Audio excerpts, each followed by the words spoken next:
ಎಲ್ಲರಿಗೂ ನಮಸ್ಕಾರ ಸ್ನೇಹಿತರೆ, SLR ಪಬ್ಲಿಕ್ ಇನ್ಫೋ ಚಾನೆಲ್ಗೆ ಸ್ವಾಗತ. ಭಾರತದ ರಾಷ್ಟ್ರಪತಿಗಳಾದ ದ್ರೌಪದಿ ಮುರ್ಮುರವರು ದೇಶದ ಎಲ್ಲಾ ಹಿರಿಯ ನಾಗರಿಕರಿಗೆ ಭರ್ಜರಿ ಬಂಪರ್ ಗಿಫ್ಟ್ ನೀಡಿದ್ದಾರೆ. ಈಗಾಗಲೇ ಲೋಕಸಭಾ ಚುನಾವಣೆ ಮುಗಿದು ದೇಶದ ಪ್ರಧಾನಿಯಾಗಿ ಪ್ರಮಾಣ ವಚನ ಸ್ವೀಕರಿಸಿದ ನರೇಂದ್ರ ಮೋದಿರವರು ದೇಶದ ಅಭಿವೃದ್ಧಿಗಾಗಿ ಶ್ರಮಿಸುತ್ತಿದ್ದಾರೆ.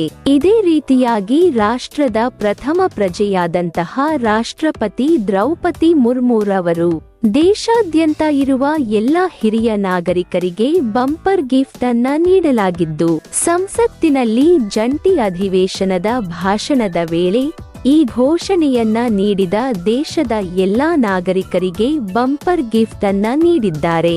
60 ವರ್ಷ ಮೇಲ್ಪಟ್ಟ ನಂತರ ವಯೋಸಹಜ ರೋಗಗಳು ಬರುವುದು ಸಾಮಾನ್ಯ.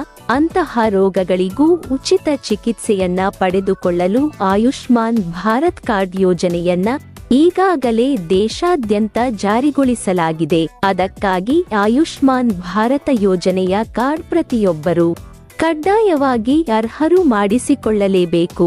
ರಾಷ್ಟ್ರಪತಿ ದ್ರೌಪದಿ ಮುರ್ಮುರವರು ಹಿರಿಯ ನಾಗರಿಕರ ಬಗ್ಗೆ ಕಾಳಜಿ ವಹಿಸಿರುವುದು ಇದು ಒಳ್ಳೆಯ ಕೆಲಸ ಎನ್ನುವ ನಿಮ್ಮ ಅಭಿಪ್ರಾಯವಾಗಿದ್ರೆ ಈ ವಿಡಿಯೋವನ್ನ ಈಗಲೇ ಲೈಕ್ ಮಾಡಿ ಹಾಗೂ ಚಾನೆಲ್ ಅನ್ನು ಸಬ್ಸ್ಕ್ರೈಬ್ ಮಾಡಿಕೊಂಡು ಪಕ್ಕದಲ್ಲಿ ಬರುವ ಬೆಲ್ ಐಕಾನ್ ಪ್ರೆಸ್ ಮಾಡಿಕೊಳ್ಳಿ. ಇಷ್ಟಕ್ಕೂ ರಾಷ್ಟ್ರಪತಿಗಳು ಜಂಟಿ ಅಧಿವೇಶನ ಕಾರ್ಯಕ್ರಮದ ಭಾಷಣದ ವೇಳೆ ಜಾರಿಗೊಳಿಸಿರುವ ಇನ್ನು ಇತರೆ ಯಾವ ಯೋಜನೆಗಳು ಘೋಷಣೆ ಮಾಡಿದ್ದಾರೆ ಎನ್ನುವ ಕಂಪ್ಲೀಟ್ ಮಾಹಿತಿಯನ್ನ ತಿಳಿದುಕೊಳ್ಳಲು ಈ ವಿಡಿಯೋವನ್ನ ಕೊನೆಯವರೆಗೂ ನೋಡಿ. ಹೌದು, 70 ವರ್ಷಕ್ಕಿಂತ ಮೇಲ್ಪಟ್ಟ ಎಲ್ಲಾ ನಾಗರಿಕರು ಆಯುಷ್ಮಾನ್ ಭಾರತ ಆರೋಗ್ಯ ವಿಮಾ ಯೋಜನೆ ಅಡಿ ಉಚಿತ ಚಿಕಿತ್ಸೆಯನ್ನ ಪಡೆಯಲಿದ್ದಾರೆ ಎಂದು ರಾಷ್ಟ್ರಪತಿ ದ್ರೌಪದಿ ಮುರ್ಮುರವರು ಘೋಷಣೆ ಮಾಡಿದ್ದಾರೆ. ನವದೆಹಲಿಯಲ್ಲಿ ಸಂಸತ್ತಿನ ಜಂಟಿ ಅಧಿವೇಶನವನ್ನು ಉದ್ದೇಶಿಸಿ ಮಾತನಾಡಿದ ಅವರು ಈ ಘೋಷಣೆಯನ್ನ ಮಾಡಿದ್ದಾರೆ. ಪ್ರಸ್ತುತ 55 ಕೋಟಿ ಫಲಾನುಭವಿಗಳಿಗೆ ಉಚಿತ ಆರೋಗ್ಯ ಸೇವೆಗಳನ್ನ ಒದಗಿಸುತ್ತಿರುವ ಆಯುಷ್ಮಾನ್ ಭಾರತ ಪ್ರಧಾನಮಂತ್ರಿ ಜನ ಆರೋಗ್ಯ ಯೋಜನೆ ಪ್ರಗತಿಯನ್ನ ಅಧ್ಯಕ್ಷೆ ಮುರ್ಮು ಒತ್ತಿ ಹೇಳಿದ್ರು.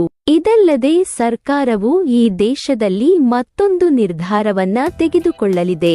ಈಗ 70 ವರ್ಷಕ್ಕಿಂತ ಮೇಲ್ಪಟ್ಟ ಎಲ್ಲಾ ವೃದ್ಧರು ಸಹ ಇದರ ವ್ಯಾಪ್ತಿಗೆ ಬರುತ್ತಾರೆ ಮತ್ತು ಆಯುಷ್ಮಾನ್ ಭಾರತ್ ಯೋಜನೆ ಅಡಿ ಉಚಿತ ಚಿಕಿತ್ಸೆಯ ಪ್ರಯೋಜನವನ್ನ ಪಡೀತಾರೆ ಎಂದು ಅವರು ಹೇಳಿದ್ರು.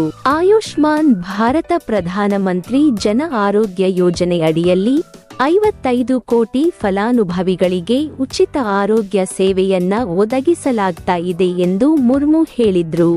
ಇಂದು ಭಾರತವು ಐಟಿಯಿಂದ ಪ್ರವಾಸೋದ್ಯಮದವರೆಗೆ ಮತ್ತು ಆರೋಗ್ಯದಿಂದ ಸ್ವಾಸ್ಥ್ಯದವರೆಗೆ ಪ್ರತಿಯೊಂದು ಕ್ಷೇತ್ರದಲ್ಲೂ ನಾಯಕನಾಗಿ ಹೊರಹೊಮ್ಮುತ್ತಿದೆ ಎಂದು ಅವರು ಹೇಳಿದರು.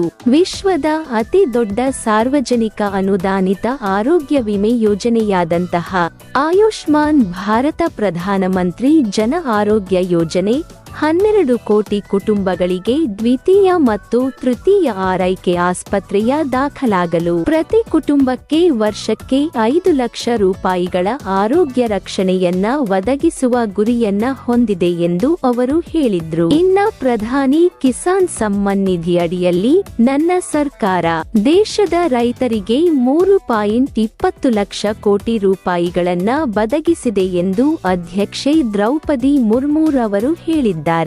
ನನ್ನ ಸರ್ಕಾರದ ಹೊಸ ಅವಧಿಯ ಪ್ರಾರಂಭದಿಂದ 20 ಲಕ್ಷ ಕೋಟಿ ರೂಪಾಯಿಗಿಂತ ಹೆಚ್ಚು ಮೊತ್ತವನ್ನ ರೈತರಿಗೆ ವರ್ಗಾಯಿಸಲಾಗಿದೆ. ಖಾರಿಫ್ ಬೆಳೆಗಳಿಗೆ ಎಂಎಸ್ಪಿ ಸರ್ಕಾರ ದಾಖಲೆಯ ಹೆಚ್ಚಳವನ್ನ ಮಾಡಿದೆ. ಇಂದಿನ ಭಾರತವು ನನ್ನ ಪ್ರಸ್ತುತ ಅಗತ್ಯಗಳನ್ನ ಗಮನದಲ್ಲಿ ಇಟ್ಟುಕೊಂಡು ತನ್ನ ಕೃಷಿ ವ್ಯವಸ್ಥೆಯನ್ನ ಬದಲಾಯಿಸ್ತಾ ಇದೆ. ಇತ್ತೀಚಿನ ದಿನಗಳಲ್ಲಿ ಸಾವಯವ ಉತ್ಪನ್ನಗಳಿಗೆ ಬೇಡಿಕೆ ವೇಗವಾಗಿ ಹೆಚ್ಚುತ್ತಾ ಇದೆ. ಭಾರತೀಯ ರೈತರು ಈ ಬೇಡಿಕೆಯನ್ನ ಪೂರೈಸುವಂತಹ ಸಂಪೂರ್ಣ ಸಾಮರ್ಥ್ಯವನ್ನ ಹೊಂದಿದ್ದಾರೆ. ಆದ್ದರಿಂದ ಸರ್ಕಾರವು ನೈಸರ್ಗಿಕ ಕೃಷಿ ಮತ್ತು ಸಂಬಂಧಿತ ಉತ್ಪನ್ನಗಳ ಪೂರೈಕೆ ಸರಪಳಿಯನ್ನ ಸಂಯೋಜಿಸ್ತಾ ಇದೆ. ಭಾರತವನ್ನ ವಿಶ್ವದ 3ನೇ ಅತಿ ದೊಡ್ಡ ಆರ್ಥಿಕತೆಯನ್ನಾಗಿ ಮಾಡುವ ನಿಟ್ಟಿನಲ್ಲಿ ಸರ್ಕಾರ ಕೆಲಸ ಮಾಡುತ್ತಿದೆ ಎಂದು ದ್ರೌಪದಿ ಮುರ್ಮು ಅವರು ಹೇಳಿದ್ದಾರೆ. ಹಾಗಾಗಿ ಆದಷ್ಟು ಈ ಮಾಹಿತಿ, ಈ ವಿಡಿಯೋವನ್ನು ಪ್ರತಿಯೊಬ್ಬರಿಗೂ ವಾಟ್ಸ್ಆಪ್, ಫೇಸ್ಬುಕ್ನಲ್ಲಿ ಶೇರ್ ಮಾಡಿ ತಿಳಿಸಿ.